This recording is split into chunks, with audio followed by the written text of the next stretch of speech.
ఉప్పల్ దగ్గర ఉండే కేసీఆర్ నగర్ కాలనీ దగ్గర ఉన్నాను నేను. ఒక్కసారి వీళ్ళతో మాట్లాడదాం. మరి గతంలో ఎప్పుడైనా ఇట్లాంటి వార్తలు వినిపించినాయా, అసలు వాళ్ళ సిచ్యువేషన్ ఎట్లా ఉంది అనేది. సో ఎన్ని సంవత్సరాల నుంచి ఉంటున్నారు?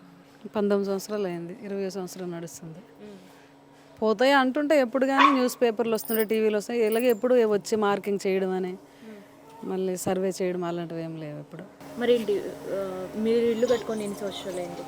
కట్టుకొని 20 సంవత్సరాలు అవుతుంది. మేము కింద కట్టుకొని 20 సంవత్సరాలు అవుతుంది, పైన కట్టి 7 years అవుతుంది.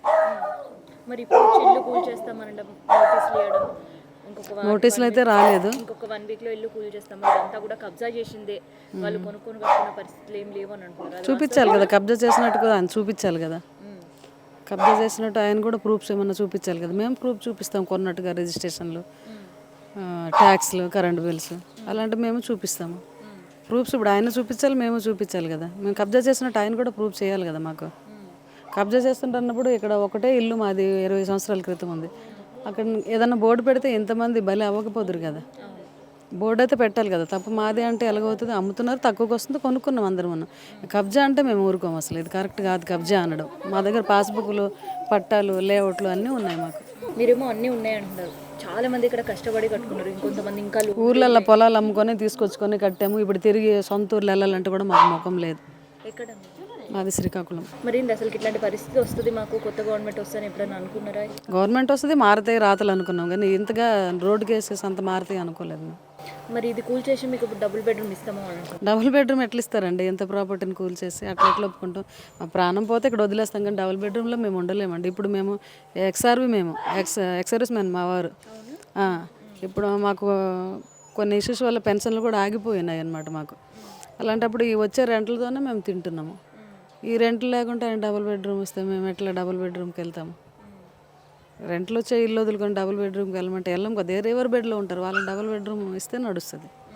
మాలాంటి వాళ్ళకి డబుల్ బెడ్రూమ్ ఇవ్వడం అంటే, రేకులు ఇల్లు ఉంటాయి, నది లోపల ఉంటారు, వాళ్ళకి ఇవ్వాలి కదా. మాలాంటి వాళ్ళకి డబుల్ బెడ్రూమ్ ఇస్తే ఎట్లా నడుస్తుంది? ఎవరైతే ఏం ఊరుకోరు, పోరాడతారు అందరూ. సో ఎవరు ఎంత పోరాటం చేసినా ఈ 1 week 10 days లోపల అన్ని కూల్చి రివర్ బెడ్ మూసి ప్రక్షాళన శవాల మీద నుండి చేయాలి. ఏదన్నా సుందరీకరణ చేసినా, హైడ్రా చేసినా శవాల మీద చేయాల్సి వస్తుంది. ఆల్రెడీ సర్వే చేసినప్పుడు గల్లీలో 4 చనిపోయారు. ఆ గల్లీలో హార్ట్ అటాక్ వచ్చారు రోజు. ఫస్ట్ టైం సర్వే చేశారు, కలెక్టర్ గారు వచ్చారు.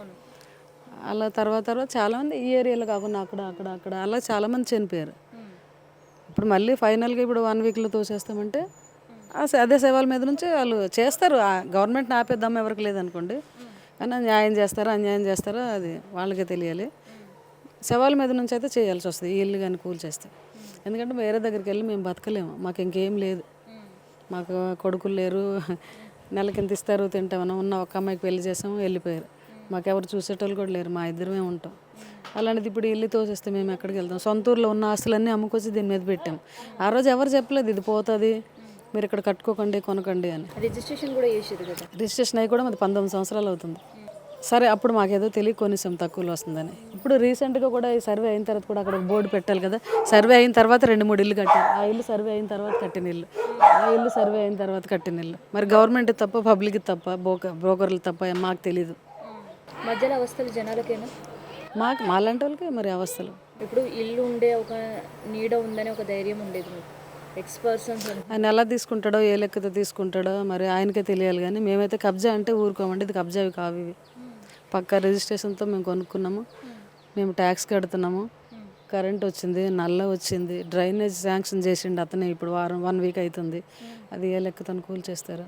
అసలుకి ఇక్కడ ఎవరు తప్పిదం అనిపిస్తుంది మీకు? గవర్నమెంట్దే తప్పిదం అనిపిస్తుంది. ఇప్పుడు మున్సిపాలిటీ వాళ్ళకి గవర్నమెంటే కదా. ఇప్పుడు అలాంటి వాళ్ళకి తెలియకుండా అయితే ఉండవు కదా. ఇక్కడ కన్స్ట్రక్షన్ జరుగుతుందంటే ఎవరైనా బోర్ వేసారంటే అలాగ ఎత్తుకొని వచ్చేస్తారు. బోర్ వేసారా, లీగల్గా తెచ్చుకుంటే 10,000 అవుతాయి మీకు, ఇన్లీగల్గా మాకు ఒక 4,000 ఇవ్వండి, మేము ఇక్కడ నుంచి వెళ్ళిపోతామంటారు. బోర్ వేసినప్పుడు వస్తారు బ్రోకర్స్, ఎవరో వాళ్ళు ఆఫీస్కి సంబంధించిన వాళ్ళు. మరి అలాంటి వాళ్ళు ఎందుకు కడుతున్నారు? ఆ డబ్బులు అడుక్కోవడానికి వచ్చిన వాళ్ళు ఎందుకు కడుతున్నారు? ఇలా కాదు, ఇక్కడ కట్టకూడదండి, బోర్ వేయకూడదని ఆ రోజు ఆ 4,000 తీసుకోకుండా అబ్జెక్షన్ చేస్తే ఈరోజు ఎంతమంది బలైపోయే ఛాన్స్ ఉండదు.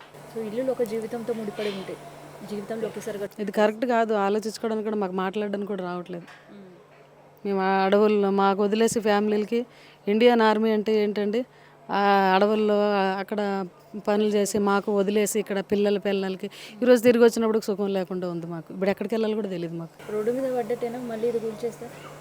రోడ్డు మీద పడ్డట్టు ఇంక ప్రాణాలు ఉంటే రోడ్డు మీద పడ్డట్టు, అక్కడే ప్రాణాలు వదిలేస్తే చచ్చిపోయిన తర్వాత ఎవడో ఏంటి. మేమైతే అదే పని చేస్తాం.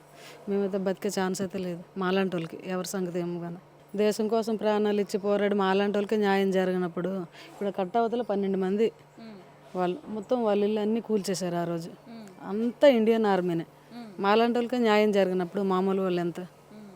అసలు ఇండియన్ ఆర్మీ అంటే చేతులు ఎత్తి మొక్కే రెస్పెక్ట్ రోజులు పోయినాయి. మాలాంటి వాళ్ళకి రోడ్డు మీద పడేస్తే ఇంకా మామూలు వాళ్ళ సంగతి ఏంటి.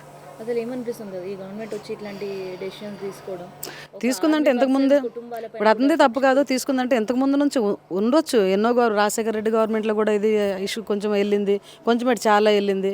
అతను కేసీఆర్ వచ్చాక చేస్తాం అన్నారు, అప్పుడు కూడా ఇష్యూ వెళ్ళింది. కానీ డిస్టర్బ్ చేయలేదు, పబ్లిక్ అదే చేయలేదు. ఆయన లోపల ఏ న్యూస్కి ఇచ్చారో పేపర్కి ఇచ్చారో చూస్తుండేవాళ్ళు మేము కూడా. కానీ వీళ్ళకి పబ్లిక్లోకి వచ్చి జనాలు చనిపోవడం, నిద్ర లేకుండా కాపలాలు కాయడం ఇలాంటివి అయితే ఏం లేదు.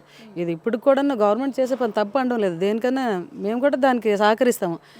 కాకపోతే ఈ లెంత్ని తగ్గించుకోవడమా, లేకుంటే దీనికి కబ్జా అని పేరు పెట్టడం అది కరెక్ట్ కాదు. ఈ లెంత్ని అయితే తగ్గించుకోవాలి. పాత మార్కింగ్ అనేది ఉంది. మార్కింగ్ అవతలకి ఎవరు ఉన్నారో వాళ్ళకి న్యాయం చేయాలి.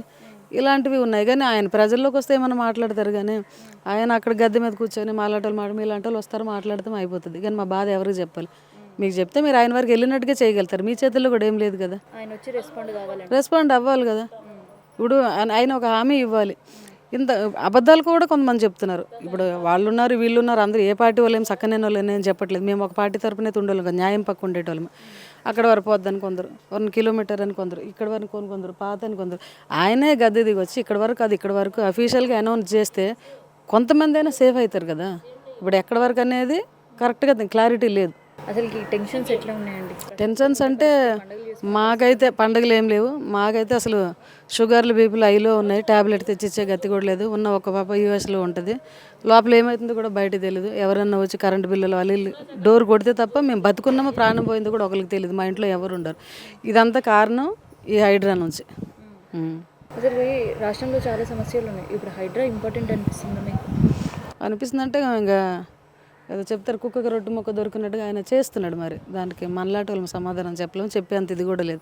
మా నీడ మాకు ఉంచితే చాలు, ఆయన ఏమన్నా చేసుకొని.